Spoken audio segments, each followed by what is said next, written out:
Good evening, hockey fans. You have found your way back to the Neutral Zone on IE Sports Radio.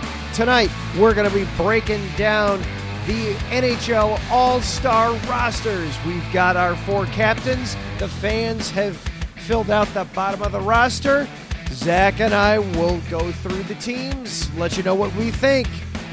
Tuukka Rask made a start for the Boston Bruins tonight against the Carolina Hurricanes in a possible Eastern Conference playoff matchup. We will take a live look in and see how Tuukka looked and how the game is going overall.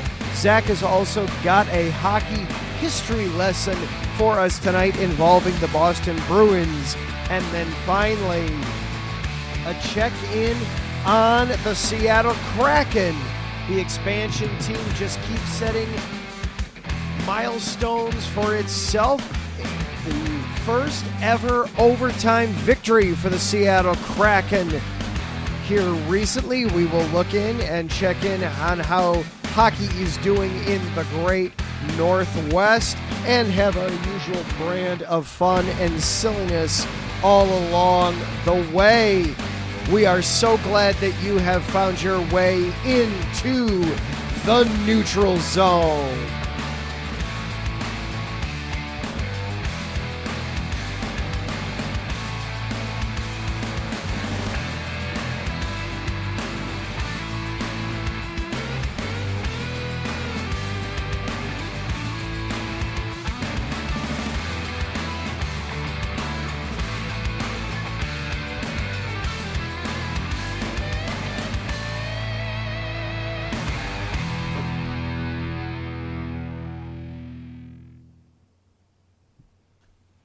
Hello and good evening, everybody. Thank you so much for finding your way here to the Neutral Zone on IE Sports Radio.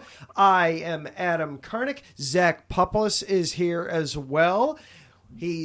We're doing things remote again tonight. We've done a couple live shows, a couple remote shows here recently, but I think we've got everything set up to be working here tonight. Zach, how you doing? Good, Adam. How are you? Hey, I can even hear you in the show.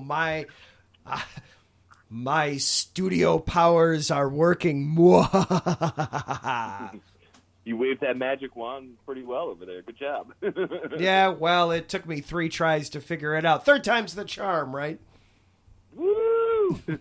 Of course. All right, we've got a big show lined up for you tonight. We're going to start off by taking a look over in Boston and see how things are going there between the Bruins and the Hurricanes. Tuukka Rask making the start for Boston tonight. We'll start there, then we'll transition our way into a bit of a history lesson and then wander out to the great Northwest. The Seattle Kraken made some history last night. I believe it was last night, certainly over the weekend, and made some history. And then the NHL All-Star rosters have been finalized and figured out. So we've got a lot to go through tonight. Zach, are you ready? Yes, sir. Let's do it. All right. Well, before we get any further, of course, we do need to acknowledge our sponsors, starting with the Southern California Warriors semi-pro football team. The world of semi-pro sports is unlike any other sports organizations. Players pay to play in hopes of so many different outcomes, whether it's playing to get filmed to try out for professional teams, big-time colleges, or just playing to stay in shape. No matter what, all semi-pro players have one thing in common, and that's playing for the love of the game. The SoCal Warriors have been on a quest to earn titles and give players second chances since 2017.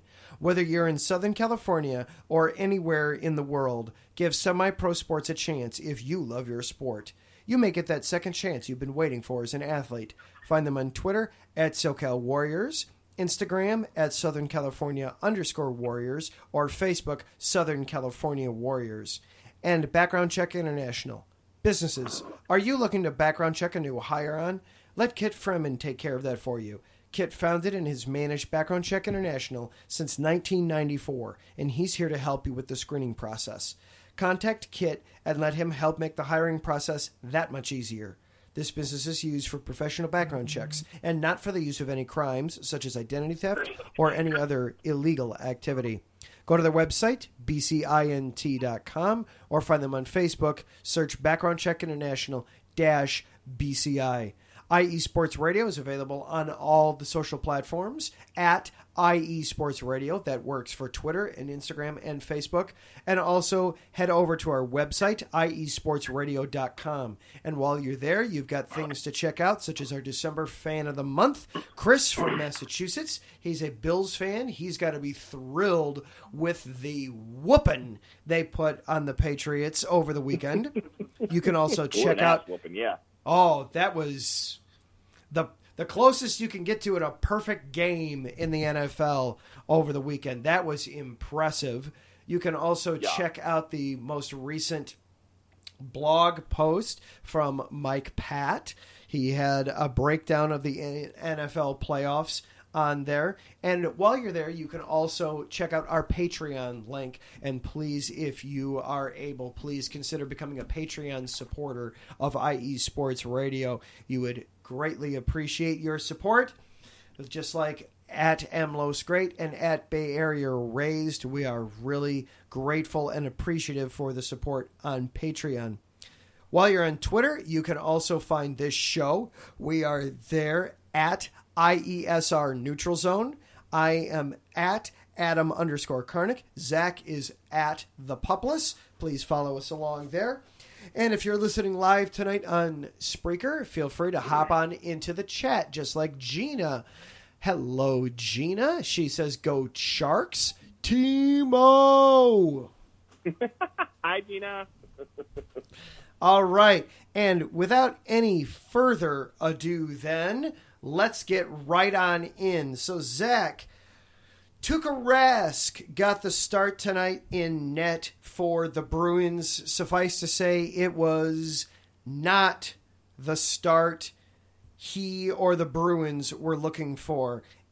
Pulled after just one period in which Tuukka Rask made just 7 saves on 12 shots as the Bruins fell behind 5-1. Yes, sir. Well, I have an article about his comeback, and then I've got an article about his performance against the Flyers from a couple days ago. Which one would you prefer I start with? Let's start with his comeback. Okay, his comeback in general. All right. Tuukka Rask returns to Boston Bruins on a prorated $1 million deal. Excuse me. On Tuesday, January 11th, Boston Bruins signed Tuukka Rask for the rest of the season, bringing back the winningest goalie in franchise history after he recovered from off-season hip surgery. Rask, 34. Wow, he's only a year older than I am. Crazy. Plays like he's a lot older than, doesn't he? You hear all these names growing up, and you just have no idea. It makes them out to be heroes and superheroes and just that much older than you, and you never think that they're your same age or thereabouts. Yeah, and then wild. Heaven help that you meet one of them, and then you realize, wait a minute, you look like me, other than just right. looking like an athlete. Right. Crazy. Rask, 34, was a free agent who remained unsigned while he recovered from an operation to repair a torn labrum in his hip. He agreed to a prorated $1 million one-year contract deal that will pay him $545,000. GM Don Sweeney thanked Rask and his agent, Marcus Lato, for the team-friendly deal. Says Sweeney, he just wanted to be a part of a group that he spent his entire career with. They're not blind to the salary cap challenges we all face. I appreciate them working with us on that. Rask said at the end of last season that he did not want to play for any other team other than Boston. This is our home, he said. At this point in my life and in my career, I don't see any reason to go anywhere else, especially with the health I'm looking at now and a recovery time of 5 to 6 months. Hopefully, it works out that I recover well and we can talk about contracts when the time is right for that. Rask played in only 24 games last season as the team managed his workload. That's taking NBA term. Uh, Yeah. Well, he fought hip and back injuries. After a second-round loss to the Islanders, he revealed that he had needed hip surgery. Rask began skating again with the Bruins this winter. He had signed a professional contract tryout agreement with Providence, but they're having COVID issues, and so I wiped their slate of games clean for a while. For Rask, I feel great. He said last week during a video call with reporters, the biggest issue for me was the catching of the joint and the pain that created. So that's all gone. I don't have to think about it locking up on me again and creating that pain. So I feel great. Rask said he never really considered retiring this offseason. The lure of being able to make one more run at a Stanley Cup and finish out his career alongside stars Maurice Bergeron and Brad Marchand played a factor in his decision to attempt a comeback. Don't call it a comeback. That's why I never really in my head wanted to flirt with the opportunity to go anywhere else. Rask said, for us as players, when you have a team like the Bruins, basically a bunch of guys, a bunch of us that have grown up together, so you kind of feel that brotherhood. You don't want to leave those guys on bad terms. I just wanted to come back and maybe be helpful and try to finish it out with a bunch of those guys I've played with my whole career. The 2014 Vezina Trophy winner, who was also a finalist in 2020, Rask led the Bruins to the Stanley Cup Final in 2013 and again in 2019. He's the franchise's career leader with 306 regular season wins, 57 more in the playoffs, 560 regular season games, 104 in the playoffs, and a .921 save percentage. In all, he's 306, 163, and 66 with a 2.27 goals against average and 52 shutouts. Last season, he was 15-5-2 with 3 shutouts, a 2.28 goals against average, and a .913 save percentage. And Tuukka's one of those guys that has become synonymous with Boston. You think he's one of those names that comes to mind when you think of the Bruins and you think of the run that they went on last decade, the early part of the 2010s when they made the Stanley Cup, won the Eastern Conference, lost to the Blackhawks in the final, but were one of those perennial teams. Tuukka Rask was a big part of that. At the same time, it feels like he's definitely aged very quickly.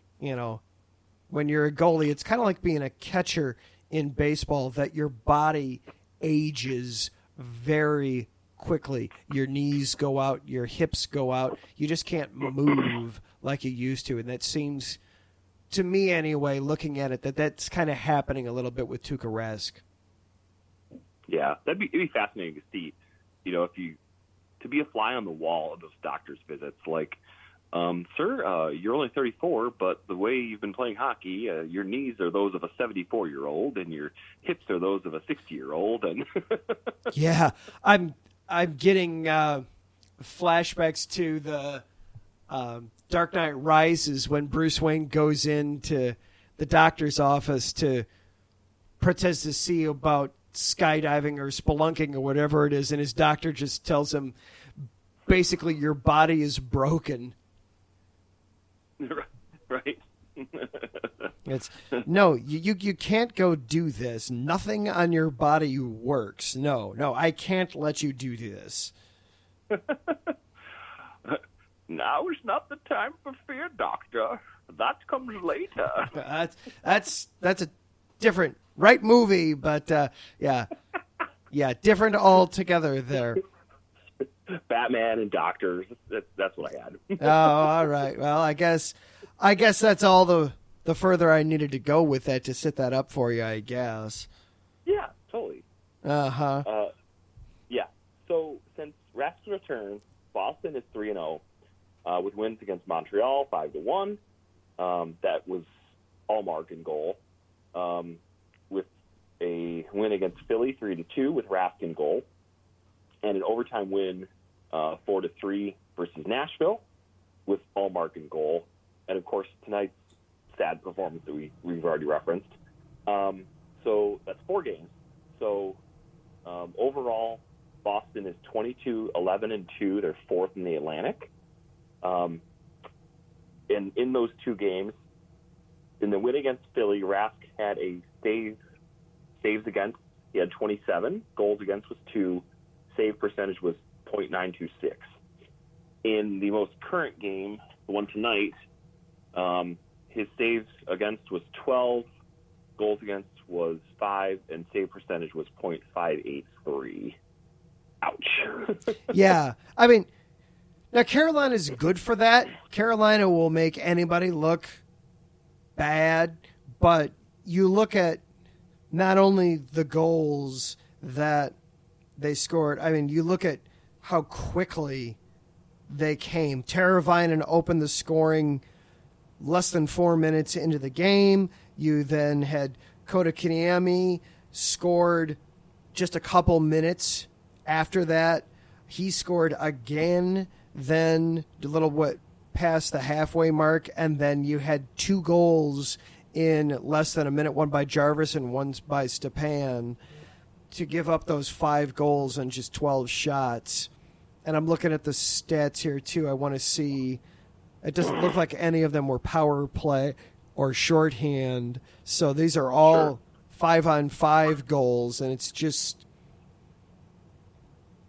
yeah, it's just Carolina being Carolina and just being really good at hockey. For sure, yeah. I have a recap on the game from the Philly game a couple nights ago, but before we go there, so you were saying that, Tuukka Rask is one of those names that's synonymous with Boston. And you go reading this article, you also think of Bergeron, Pasternak, Marchand, etc., right? Mm-hmm. One of those names up until a couple of years ago was Zdeno Chara. And I think I saw that he was with Washington these days. And it's surprising that, hearing Tuukka Rask talk about the feeling of being with that team and those guys, and maybe you've grown up with them, and they've been with them forever, through this brotherhood, that you don't want to leave that you don't want to leave on good terms. The only way you'd leave is, you literally, your body could physically no longer play anymore, Yeah. Well, so, Zdeno Chara is one of those, too, that it's just like, how is he still playing? I mean, first of all, the dude's as tall as Frankenstein, and he plays defender on a hockey team. How does he... Right. How can he move anymore? How old is Zdeno Chara? I gotta look this up now. How old is he? Well, that's my question though. Like, he was with Boston, which, I mean, I don't know exactly the numbers, but it felt like forever. So why did he not have that same sense of brotherhood, that sense that he wanted to come back to Boston to finish his career? Instead, he went elsewhere, or was there some kind of breakdown and it wound up being more of a divorce? I don't know. It's, everybody's different. Everybody's got their different things that they're going for. And for Chara, I don't know this specifically, so I shouldn't speak for him by any means. But some guys, it's, when it's time. That it's the opportunity that's being offered to you in one spot is not what you're looking for, or not what you think you can do anymore. Chara, by the way, he is older than Star Wars. He was born in 1977, so that would put him at 45 years old, and he is still playing. It's just ridiculous to think of. Just ridiculous to think that he's still playing and still contributing. I mean, you look at, let's look at his numbers for this season. He's 44. He's going to turn 45 here in a couple of months, a little bit later this season. And he's still got a couple of assists. on this season. He's played in 28 games, so it's not like he's simply sitting the bench and just watching the whole time. He is contributing. Yeah, that's awesome. I mean, he's older than Tom Brady, isn't he? About the same age. Right about the same age as Tom Brady, yeah. Maybe like a year or two, I think. No, it's months. It's months. Tom Brady, I think Brady was born in August of '77, so they're same year, just a couple months apart from each other. Wow, that's crazy. Yeah, I mean, you're absolutely right. I guess there's different motivations for everybody, whether it's, the feeling of a brotherhood or money, or, maybe there was something went wrong and needed to leave. Yeah. I don't know. Yeah. So, all right. So Rask's game the other night against the Flyers. Okay. So it's his first game back in more than 6 months. He was relaxed and relieved. Rask made 24 saves in his return from hip surgery as the Bruins beat the Flyers 3-2 Thursday night behind Pasternak's hat trick. It was great to feel that I had the ability to move both ways, said Rask, who faced very few shots early but stopped all 12 that came his way in the third period. Rask, the winningest goalie in franchise history, has been rehabbing from surgery last summer for a torn labrum. He was solid in that Thursday and got plenty of help from his teammates. Pasternak scored all 3 goals for the Bruins, and they held Philadelphia to 27 shots while winning their 4th straight and 7th in 8 games. Boston coach Bruce Cassidy said about Rask, he didn't have a ton of work in terms of volume. He's used to that a little bit around here. That's kind of how we play. We're pretty good at limiting volume and D-zone stuff for the most part, trying to keep it outside. Boston fans greeted Rask with a rousing "Took" when he was the last of the Bruins introduced before the national anthem. But he was mostly idle early as the Flyers didn't get a shot on goal for the first 9 minutes. Rask didn't face a shot until a harmless wrister from the blue line from Ivan Provorov at 9:19 in the first period. Rask faced just 6 shots in the first, none of which were particularly challenging, as the Bruins controlled the play and spent most of the period in the Philadelphia end. The start wasn't the easiest. There were no shots for the first, I don't know how many minutes Rask said. On the other end, Hart, the Philadelphia goalie, had a much busier night, stopping Pasternak from being close several times after he scored 151 into the game, and again at 5:27 of the first. Those first couple minutes for Tuukka had to feel either, because some goalies, they want that first shot right away. I mean, they want to make that first save within the first minute of the game because then they feel better. Other goalies, it's like, nah, go play down on that end for the whole game. I'll be fine. Just keep the action away from me. I bet Tuukka was probably the latter in that game. It was just, you know what? Go play on offense. This is fine. You're right. This is fine. that was me as a kid. Like, you're in gym, you're playing floor hockey, or you're out of the soccer league, and you're like, I'm playing goalie, and I'm like, oh God, just keep it away from me. Just keep it away from me. I can't miss stopping a shot I don't face. Exactly. Yeah. There you go. All right.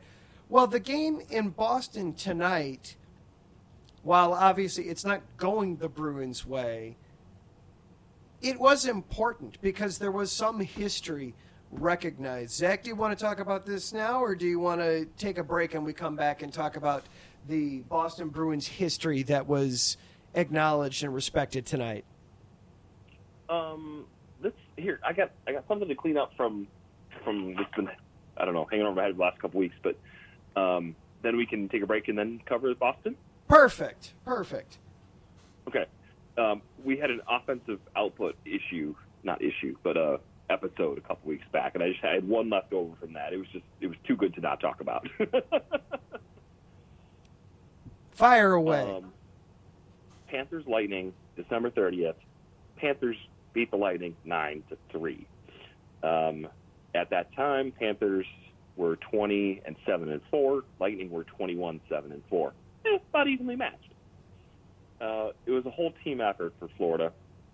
Florida scored 3 times in each period against the 2-time defending Stanley Cup champs and snapped Tampa Bay's 4-game winning streak. Let's see here. Lightning had goals from Bogosian, Stamkos, and, of course, Mr. Braden Point. Naturally, yeah. Panthers had 2 from Duclair, 1 from Haberdeau, Vetrano, Lustarnen, Mayman, Lundell, Ekblad, and Barkov.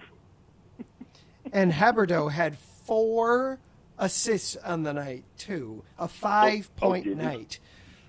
Oh, my gosh. That's just insane.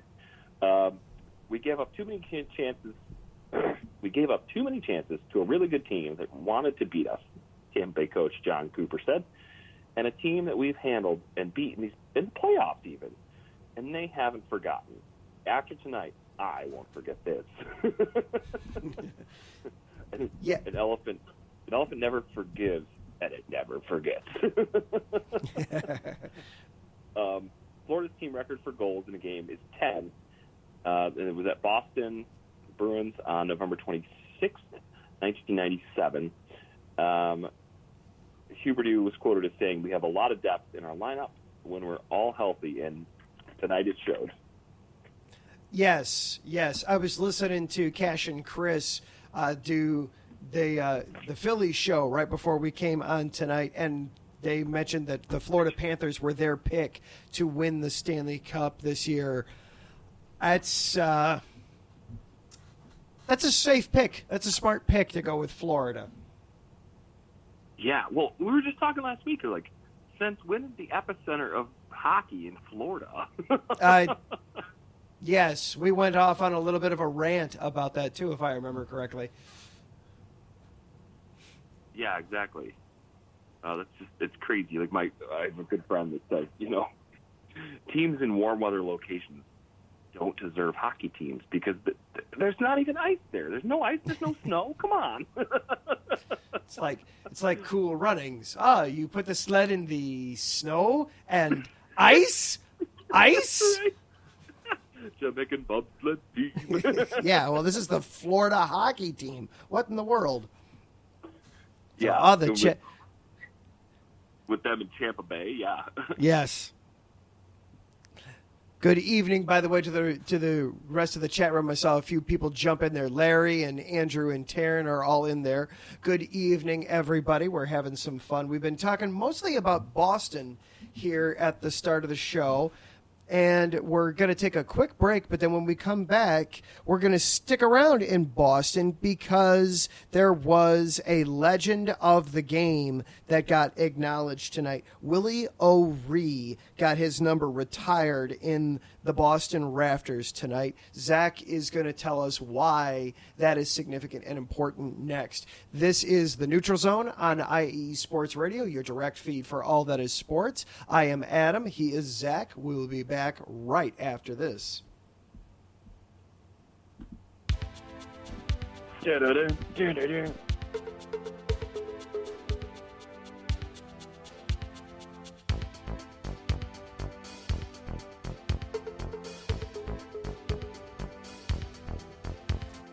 What's up, sports fans?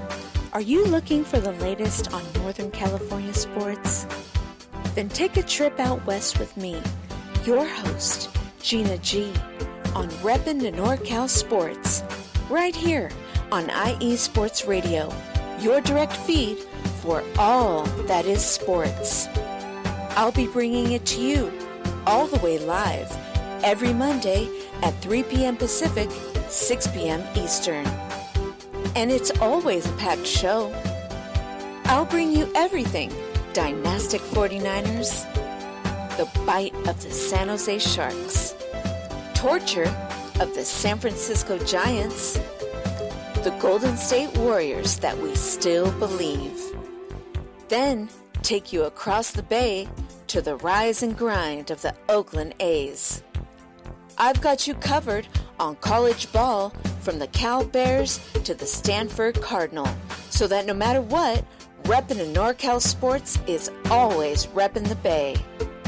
So if you bleed red and gold, or you're looking to keep an eye out west in them thar hills, don't miss me, Gina G, on reppin' in NorCal sports.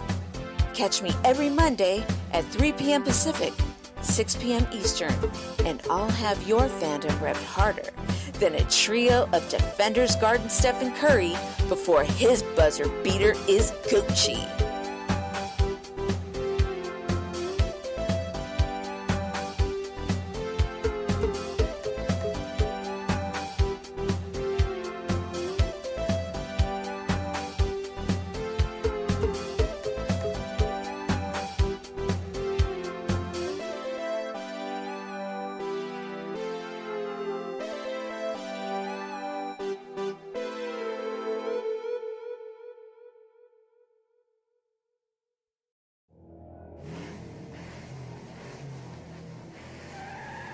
Motorsports takes many form, and there's one show on IE Sports Radio that's ready to cover it all. I sure hope you're talking about you and I, Daryl, because I know the Extra Mile is the best place to go for everything motorsports related. Yes, it is. From NASCAR to IndyCar to sports cars to everything in between, IE Sports Radio has everything covered for the fastest sport in the world.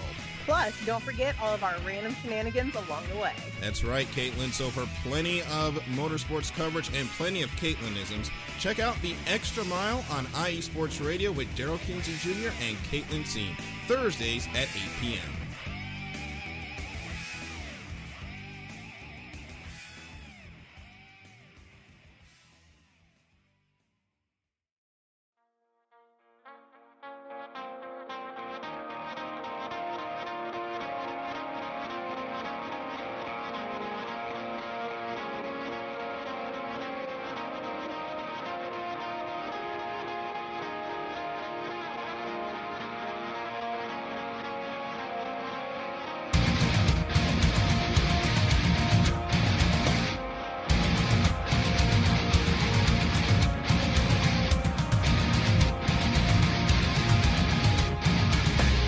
Hey sports fans, do you like wine?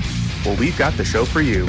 This is Let's Wine About Sports, a show where we talk about wine and sports simultaneously. From the classic Cabernet Sauvignon all the way down to the grapes that you've never even heard of before.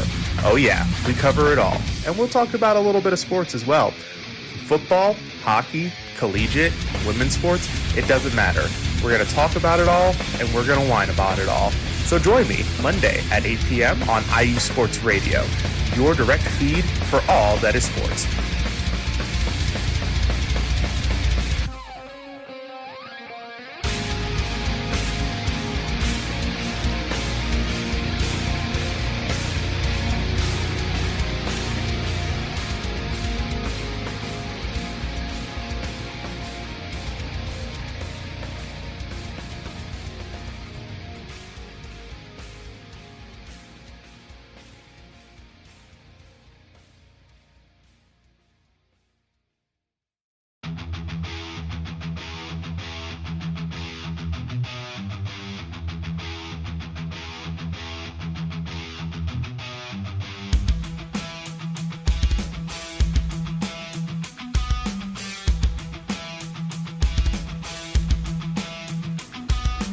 What is going on, everybody? This is Ben Matello, the host of the Yinza Report, right here on IE Sports Radio. I'm bringing you the latest in the Steel City, the City of Champions, from the Steelers, the Penguins, the Pirates, as well as the college game with both Penn State and Pitt. You could join me every Tuesday afternoon at 1 o'clock Eastern Standard Time, right here on IE Sports Radio, where I'll be talking about everything from the Steel City, the City of Champions, right here on IE Sports Radio, your direct feed for all that is sports.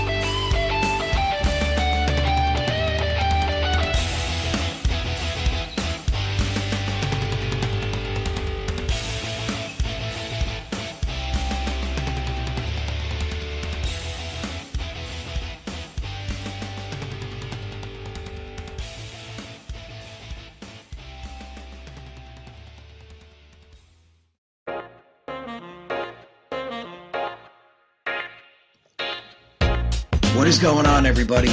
My name is Harrison Glazer, and we're coming at you from the Show That Never Sleeps podcast. I cover the Jets, the Islanders, the Nets, and the Yankees. This is Pierre Moss, and I cover the Mets, Knicks, Rangers, and the Giants. Our show is live every Wednesday through Spreaker and a bunch of other ways to get our content. Again, we're the Show That Never Sleeps podcast. We talk about all those New York sports. It's a lot of fun. We get into all of it. Please tune in. Again, that's Wednesdays at 6 p.m. And we look forward to having you guys right here on IE Sports Radio, your direct feed for all that is sports.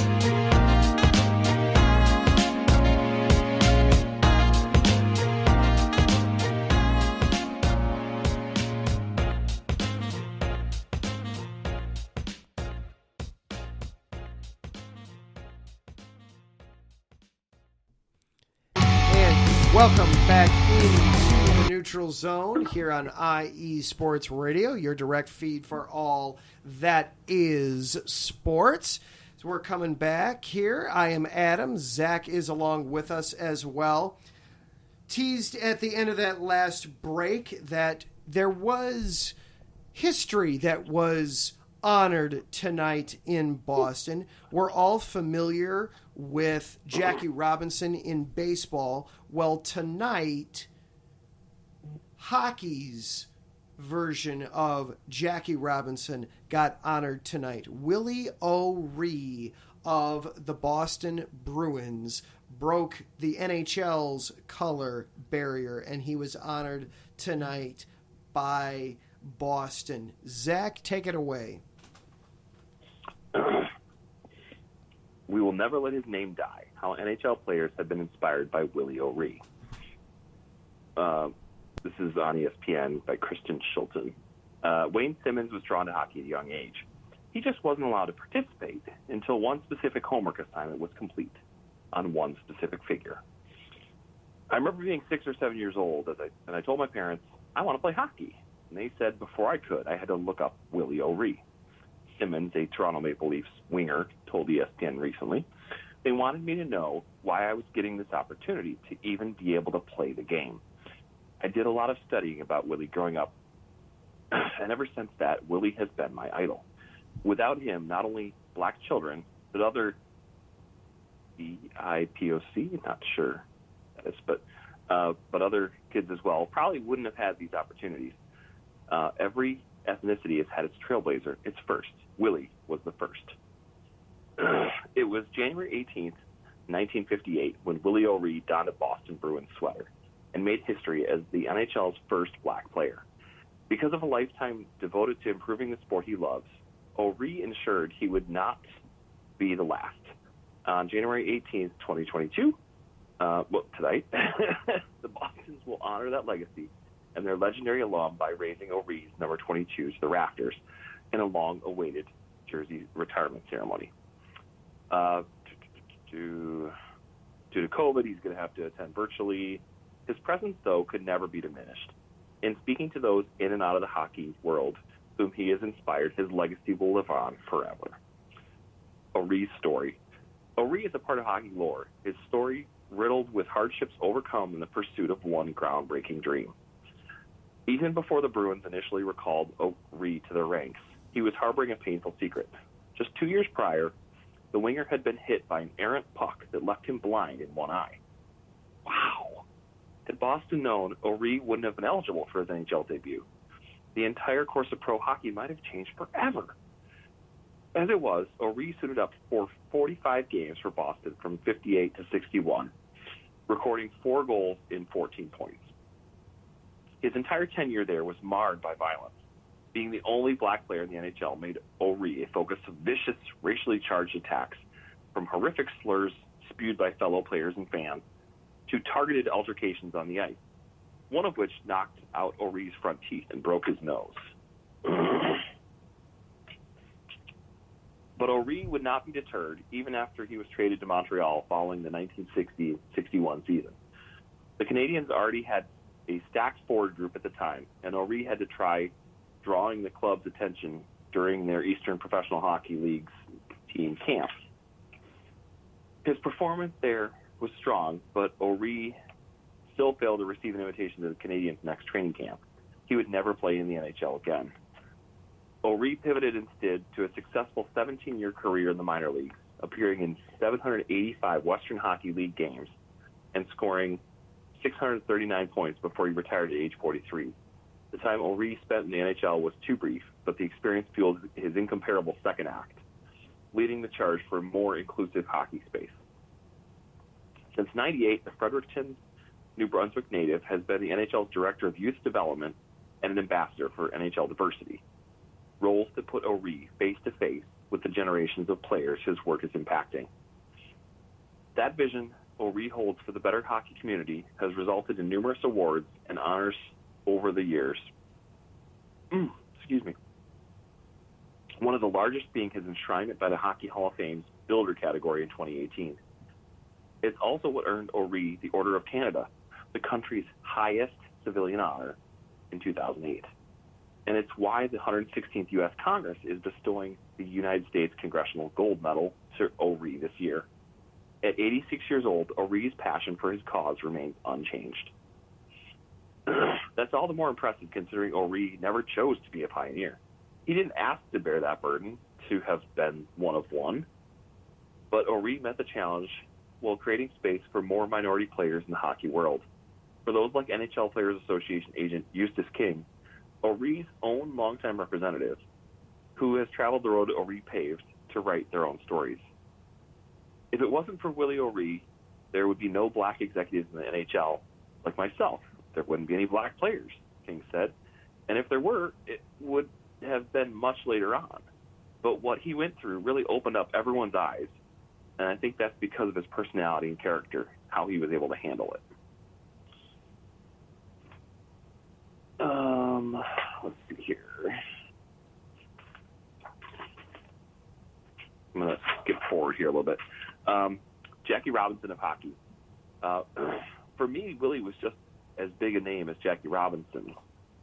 Simmons said, the same Simmons from the beginning. I think he should be viewed that way throughout the whole sports world. I'm a big believer in if you don't know where you've come from, you don't know where you're going to go. I took that to heart with Willie. It's virtually impossible for those players most impacted by O'Ree's legacy not to mention Robinson in the same breath. Both were icons in their respective arenas for doing what no one else had. And over time, they changed the perception of what players at the highest level would look like.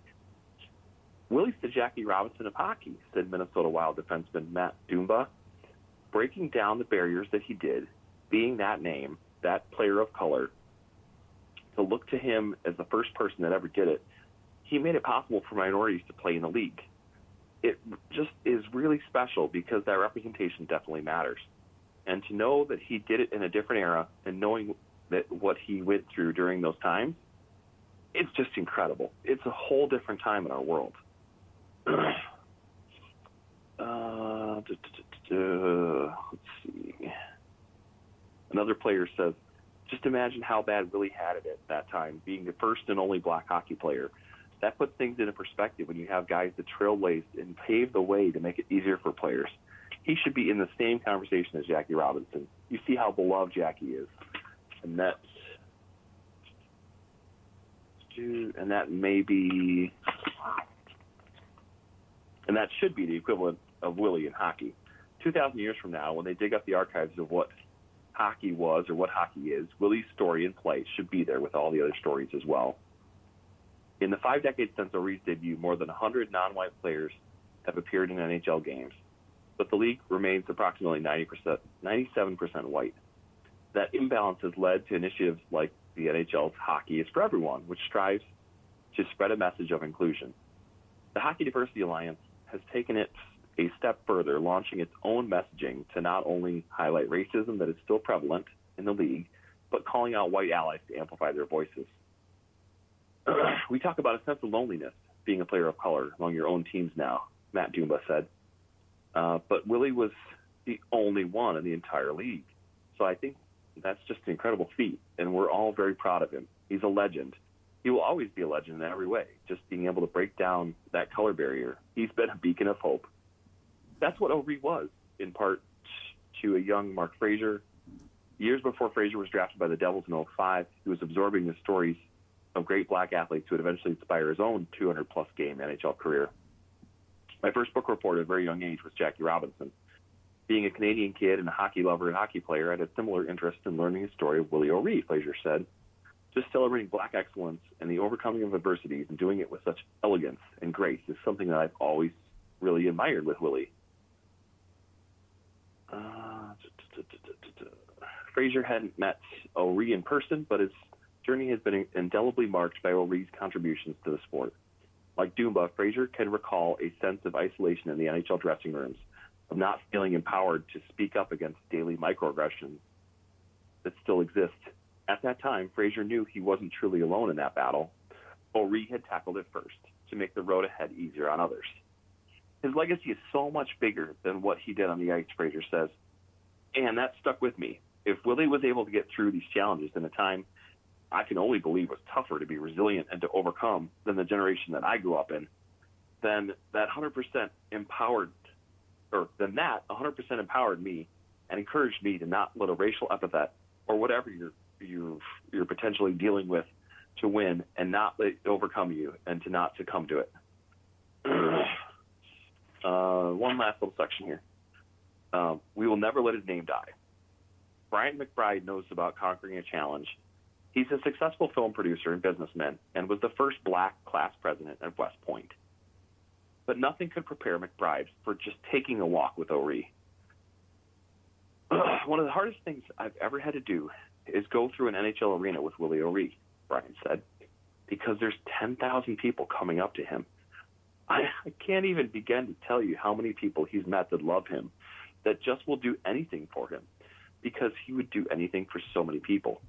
It's Willie's personality, it's his love for the game, and his passion to include everybody. That's his magic. McBride captured that essence in the sports documentary, Willie, and he reflects fondly on what the experience taught him about O'Ree's legacy. He recalls going to O'Ree's house and seeing his Order of Canada award on the wall, next to his plaques for earning Employee of the Month from a security guard job. To O'Ree, all work is equal. All work has value. What sets him apart? Or what sets him apart? It's that, it is really so easy to be bitter. Willie is just all about providing opportunities, looking forward. He's not looking back. He's lived through all that, and it's hard. And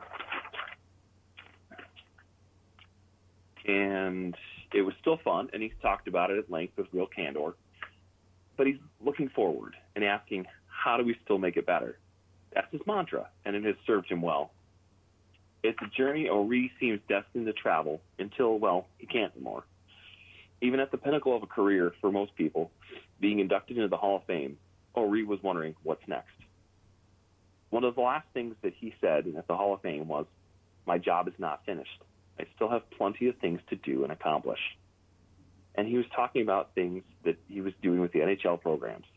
He wanted to make sure he helped kids and traveled the world to make sure he got the message across. To me, that's his lasting legacy. He did break the color barrier. He basically integrated the sport of hockey. He's the one that did it, and he was a hell of a hockey player as well. That's where it all started for O'Ree, with a pure love of the game. Raising his jersey in Boston will acknowledge all for which O'Ree has stood, one person destined to change the lives of many. I think he'll be remembered just as a man who, in my eyes, went through a ton, even just to get to the NHL. But he didn't stop there, Simmons said.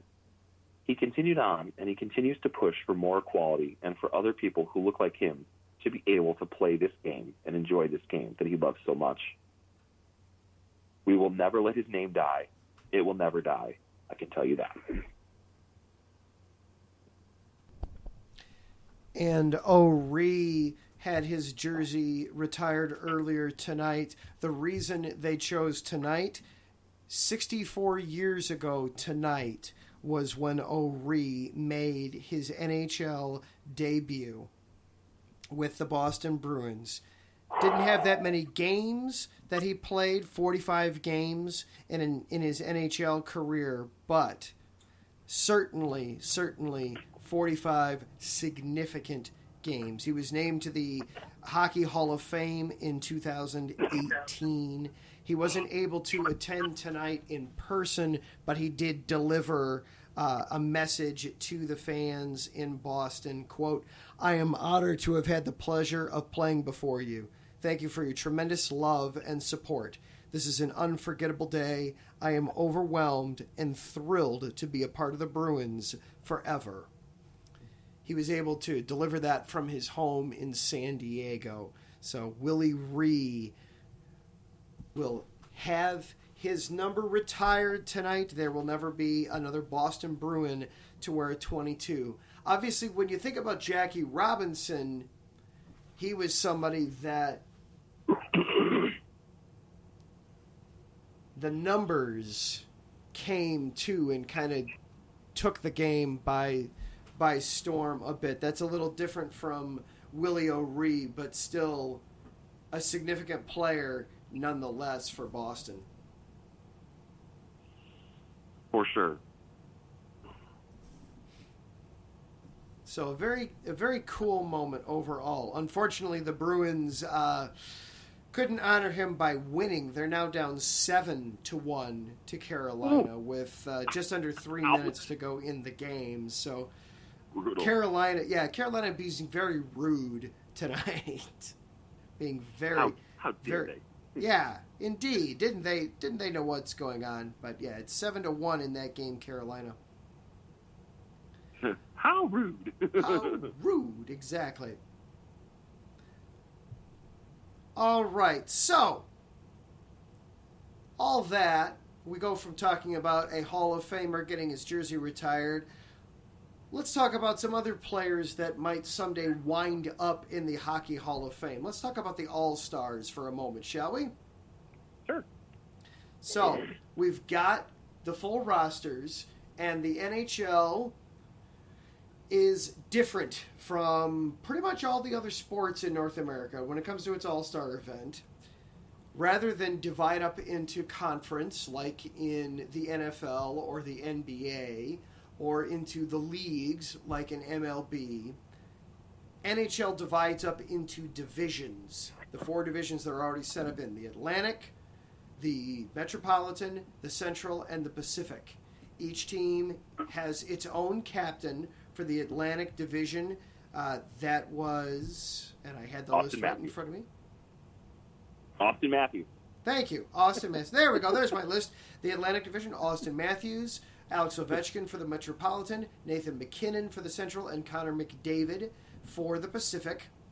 The team that got the most representation, the Tampa Bay Lightning. Andrei Vasilevsky in goal, Victor Hedman and defense, and Steven Stamkos as one of the forwards. Yep, I noticed that too. Three of their guys. Yep. Yeah, three Lightnings. So more than 25% of the Atlantic Division is Tampa Bay Lightning, but and then the way they play is 3 20-minute long games where you'll have 2 of the divisions. I think it's Atlantic versus the Metropolitan in the first game. The second game is Central versus Pacific, and then the winners play each other in the third game, with the winning each member of the winning team gets $1 million in cash. So, a nice little prize pool there. Each member of the winning team gets $1 million in cash. I believe that's, if I read that right, let me look it up again. I believe that's what they said. It was $1 million goes to each member of the winning team. I know it was $1 million. I don't remember, was it everybody, or was it just $1 million got divided amongst the 11 of them? I hope, for the sake of math, that it's just $1 million each, because dividing $1 million by 11 is just evil. Money, money, money, money. Yeah, money. I'm kidding. Now I'm getting flashbacks to Ocean's 11 when they tried to divide that pot by 11 and couldn't do it. Right. And I lost the note where it was. So we're going to go with they each get $1 million. And if I'm wrong, don't come after me. I don't have $11 million to give out to everybody. Yeah, right. So yeah, the winner, regardless, the winner is going to make it rain for sure. right. They get a little bit extra cash, which certainly does not hurt. Yeah. Let's see some of the other members. Let's see. I saw your Red Wings. Dylan Larkin is in. Yay! He's had 36 points in 35 games this season. So the 25-year-old is in. Yep. Is in this year for the Atlantic Division. The Blackhawks did have one member in. Alex DeBrincat is in for the Blackhawks. He's had 32 points in 39 games, 23 goals for the Blackhawks. Clayton Keller of the Arizona Coyotes is an all-star, 29 points in 37 games. Oh, I see him. Yep, right there. Okay. Yep. Nazem Kadri, Nathan McKinnon, of course, Kyle McCarr. Oh, hey, there's three right there. You said Tampa Bay had the most. Well, they're tied with Colorado. Colorado's got three as well. Oh, I can't count. You're right. Nazem Kadri, Nathan McKinnon, and Kale Maker for Colorado. Two forwards and a defenseman, all making up in the Central Division. We'll go figure. It's Colorado. Though they are behind in the standings right now, shockingly. And they overtook Nashville. A couple nights ago, Nashville was in first place in the division. Okay. Colorado has taken its rightful spot back on top of the Central Division. You knew that was just a matter of time. Oh, of course.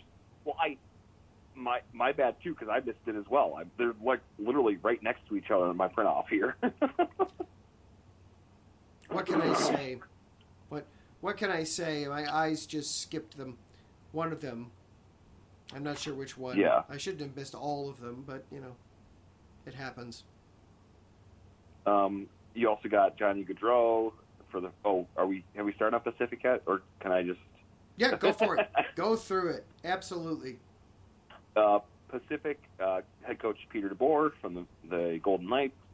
Johnny Gaudreau from the Flames.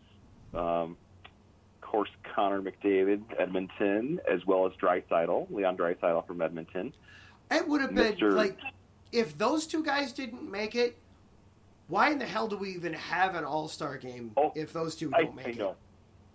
I know. I was just going to say, they're the video game brothers. I mean, it's they're putting up video game numbers still. Yes, they're going to be competing in the skills competition, too, and frankly, just between McKinnon and McDavid... That should be the skills competition right there. Just tune in to watch those two. It'll just be unfair, I think, at that point. Yes. Jordan, your Timo Meier, who you said get the fastest hat trick in Sharks history? Yes, Timo Meier. That was fun. That was fun the other night. For sure. Get a hat trick, wind up in the All-Star game. Why not? Go for it, young fella. Cool. Totally. Jordan Eberle made it from the Kraken. First ever All-Star for the Seattle Kraken, Jordan Eberle. Match that. First ever in their first year. Lots of firsts this year for them, for sure. Thatcher Demko from the Canucks. Petrangelo from the Golden Knights. And Mark Stone from the Golden Knights, too. So not every team represented, but some good representation. So that just adds more to Eberle for Seattle, that not every team got represented, but Seattle, even though they are sitting at the bottom of the Pacific Division and almost the bottom of the entire league. There's only Montreal and Arizona are behind them, but Seattle still has an all-star in its first season. Bottom of the Pacific. I mean, isn't that where you'd expect to find a Kraken? Yes. It took you an hour into the show, but congratulations, you got me. Yes. The animal itself, not necessarily the team. I mean, I'm hoping that they turn it around. I simultaneously want to break my mic and give you a standing ovation for that, because it just... I can't take all the credit. It was in this article I saw earlier. It's getting better the more I think about it. Oh. Right? I was like, oh, that's classic. We had good things to say about Seattle. Apparently not, though. Oh, right. Other notable names, Patrice Bergeron from Boston, Rasmus Dahlin from those Sabres, Nick Suzuki from Montreal, Austin Matthews, of course, Jack Hughes from the Devils, Sebastian Aho from Carolina, Claude Giroux from Philadelphia, of course, Ovechkin. We talked about the Trinity from Colorado, Joe Pavelski, longtime Shark, now with the Stars. And, yeah. So I don't know about you, but my first glance, okay, so they listed out the captains. They listed out the coaches. Coaches, Atlantic got Andrew Brunette from Florida. Metropolitan has Rod Brindamore from Carolina. Central has Jared Bednar from Colorado. And Pacific was Pete DeBoer, I think. Yes. Where'd it go? Pete DeBoer, yep, from the Vegas Golden Knights, if I can talk. First glance, in my opinion, who's got the edge? Okay, captain, equal strength. All of them are really good players. Coaches, 3 of the 4 are playoff caliber. So, yeah, decent. And Brunette is probably, he's taking over for Coach Q, I'm taking, right? Yes. Okay. So, yeah, 3 of the 4 playoff caliber. We'll see, where Andrew Brunette goes with it. And so I feel Atlantic is like star-studded. Metropolitan is like youth with a few vets. You got, Giroux and Ovechkin in there to give you the veteran presence. Central is like somewhere in between Atlantic and Metro in terms of strength. And then Pacific is talent to rival Atlantic. So I would say my prediction for the final would be Atlantic and Pacific. That's what I'm thinking too, yeah. And that's what, honestly, that's kind of what I'm hoping for, is Atlantic versus Pacific, the two coasts going at each other. That should be the most fun, seeing all those guys for the Lightning, and then just Connor McDavid and Leon Draisaitl. That's where it's fun, is when you just get the video game experts just going at each other and having fun with it that way. Yeah. But I could see it being fun with the two trios playing off against each other, though, with Colorado's teams, or Colorado's couple guys and Tampa Bay's couple guys.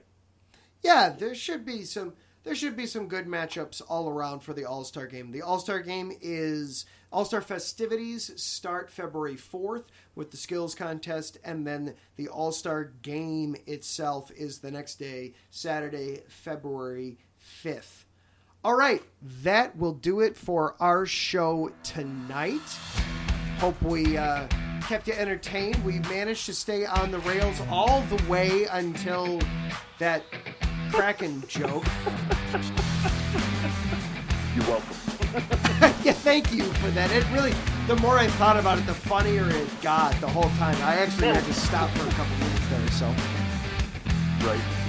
Big thank you, as always, to our sponsors, the Southern California Warriors and Background Check International, for continuing to sponsor not only this show, but all of the shows on the network.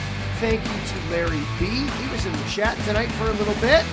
Thank you for all the work that you do here at IE Sports Radio, keeping us all going, keeping us all on our toes, and having some fun along the way. Thank you to everybody that was in the chat. Gina and Pierre and Andrew and Larry and, of course, Taryn. Thank you for hopping on and having some fun with us tonight. Zach, what do we got going on next week? Anything fun? Well, I got that Kraken update. Oh, yeah. We'll actually have Kraken news to talk about. Yeah, I guess that would be a good thing to do. We will have fun updates on the Kraken. They won their first overtime game against the Blackhawks last night, so good for them.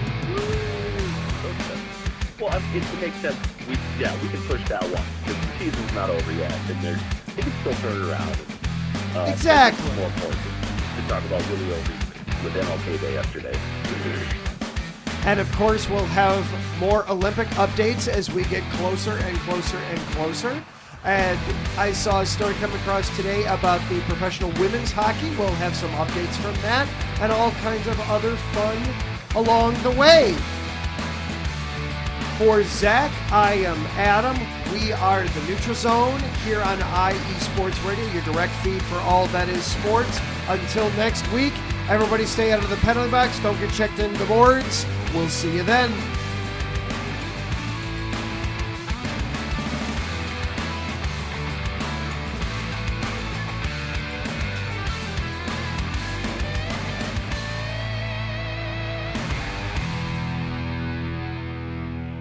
Come on.